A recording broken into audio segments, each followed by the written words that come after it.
Dumbo. Dumbo.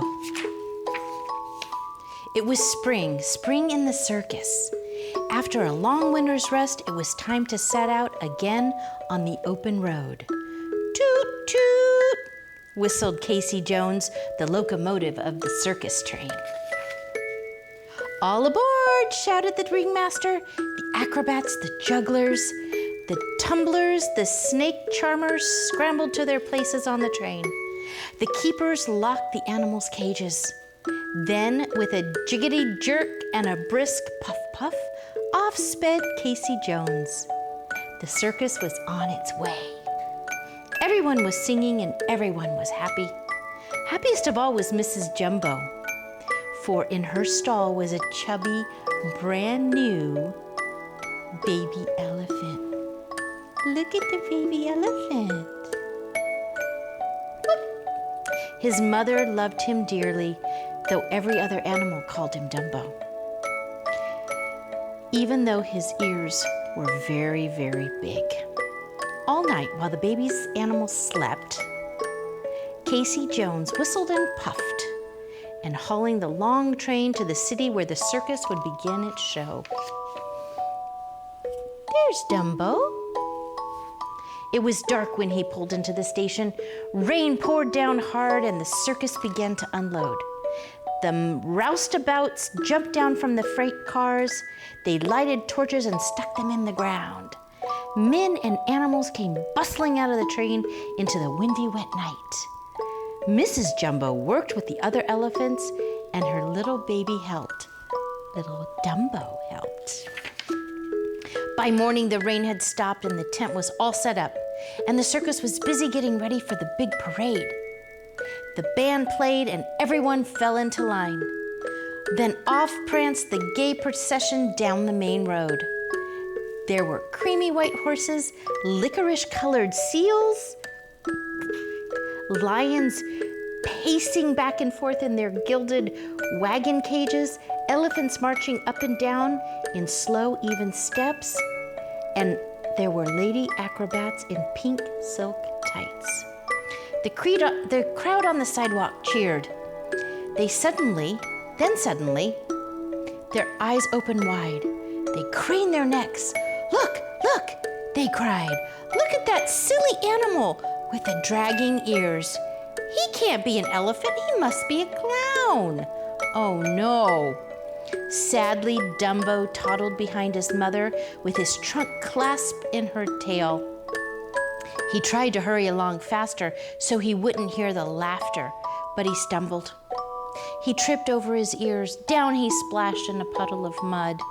Now the crowd laughed even louder. Oh no. Mr. Jumbo scowled at them. Then she picked Dumbo up and carried him in her trunk the rest of the way. When the parade finally came back to the tent, everybody hustled to get ready for the afternoon show. Mrs. Jumbo put Dumbo in her wooden bath, and she scrubbed and she whispered comforting words. A gang of noisy boys came pushing in first for the noon show. We want to see the elephant, he said. Look at the one with the sailboat ears.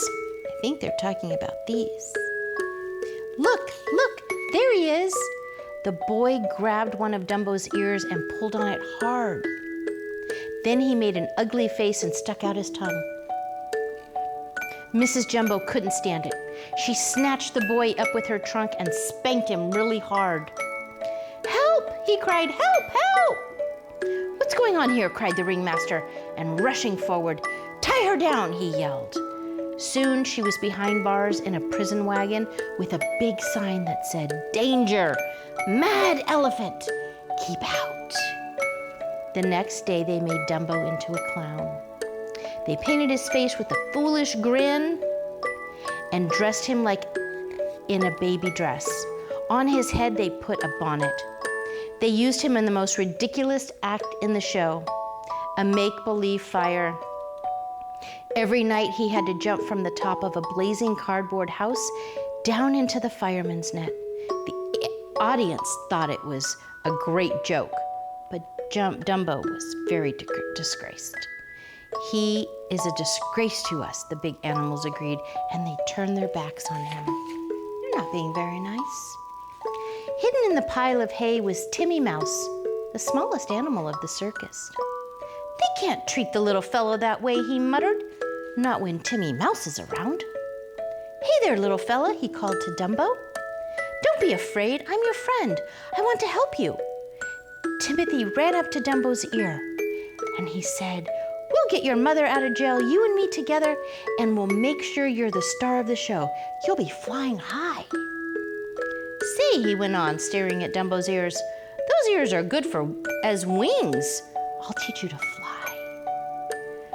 Quietly, Dumbo crept out of the tent with Timothy, and soon they came to the prison car on the siding. Dumbo told his mother all about the clown act and how unhappy he was without her, and about the wonderful idea Timothy had for making him a great success. Mother Jumbo listened sympathetically, stroking him gently with her trunk. Don't worry, baby, she said. You're having a hard time now, and I'm sorry I can't be there to help you, but just remember to always do your best. And, as Timothy says, you'll soon be flying high. Then sadly they said goodnight, and Timothy and Dumbo continued on their way. Out on the bare fields in the starlit, they went to work. When Timothy as teacher, Dumbo practiced running and jumping and hopping. He stretched out his wings and flapped them 1, 2, 3, 4 as hard as he could, but Dumbo couldn't leave the ground. At last, almost too tired to stand, the two friends gave up and started gloomily toward the sleeping circus. Don't worry, Dumbo, Timothy whispered as he curled up on Dumbo's hat. For a good night's sleep, we'll have you flying yet. So Dumbo fell asleep with a tired smile on his face and a beautiful dream in his heart. In the dream, he was flying so easily and gracefully as a bird, soaring through the air, high above the circus. It was a wonderful dream, but it seemed so real to Dumbo. When the morning sun arose, Timothy was the first to awake. He blinked and looked around. Why, he said, rubbing his eyes. Where am I? He was still on the brim of Dumbo's hat, and the hat was still on top of Dumbo's head. But Dumbo was asleep on the branch of a tree far, far above the ground. But how did we get here? Timothy stammered. Slowly, Dumbo opened his eyes. He glanced down, he gulped, and then he struggled to his feet. He slipped on the smooth tree bark and fell down, down, down, down. He bounced from branch to branch with Timothy clinging to his trunk. Plunk! They landed in a shallow pond just beneath the tree. Timothy scrambled out of the water and wrung out Dumbo's tail. Dumbo, he panted, you can fly. If you can fly when you're asleep, you can fly when you're awake. Your ears, Dumbo, they're a fortune. He grabbed one of Dumbo's wet ears and patted it. You won't be a clown anymore. You'll be famous, the only flying elephant in the whole wide world. So Timothy and Dumbo began all over again to practice flying. But it wasn't easy. Time after time, Dumbo tried to take off. Time after time, he sprawled out flat on his face. Dumbo needed some help. So Timothy gave him a black feather. He said as long as Dumbo held the black magic feather, he would be able to fly. That trick worked like a dream. The very instant that Dumbo wrapped the tip of his trunk around the feather, flap, flap, flap went his ears. Up into the air he soared like a bird. Over the tallest treetops he sailed. He glided, he dipped, he dove. 3 times he circled around the sky. Then he headed back to the circus grounds. Hot diggity! Timothy cheered. You're flying! You're really flying! He couldn't wait until the next circus performance. But Dumbo could show everyone what he could do.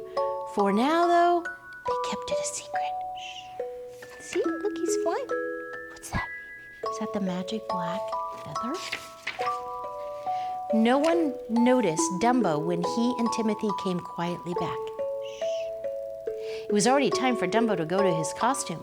Inside the walls of the cardboard house, he had to wait all through the show until the fire crackled up around him. At last, Timothy leaned down, handed him the feather. He said, "In just a second," he whispered, "Dumbo, you'll be the most famous animal in the world." Crack! Crack! Crackled the fire. The clown act was on. Flames shot up all around the cardboard house. Clang, clang, clang! Roared the clown fire engine, rushing towards the blaze. From the far end of the ring, a red-headed mother clown came running. "Save my baby! Save my baby! He's on the top floor!"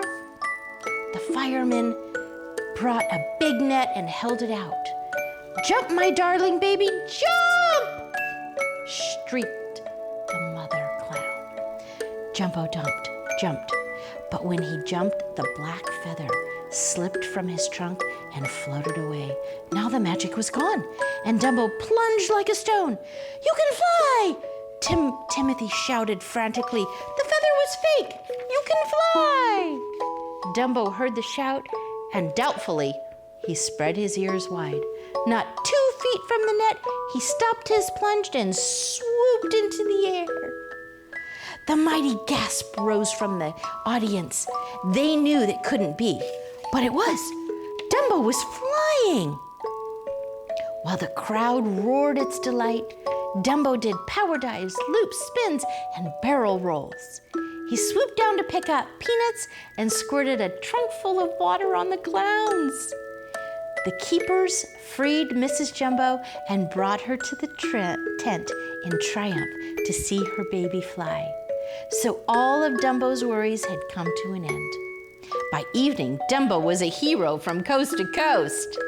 Timothy became Dumbo's manager, and he saw to it that Dumbo got a wonderful contract and a big salary and a pension for his mama. The circus was renamed Dumbo's Flying Circus, and Dumbo traveled in a special streamlined car. But best of all, he forgave everyone who was unkind to him, for his heart was as big as his magical ears. The end. There's Dumbo.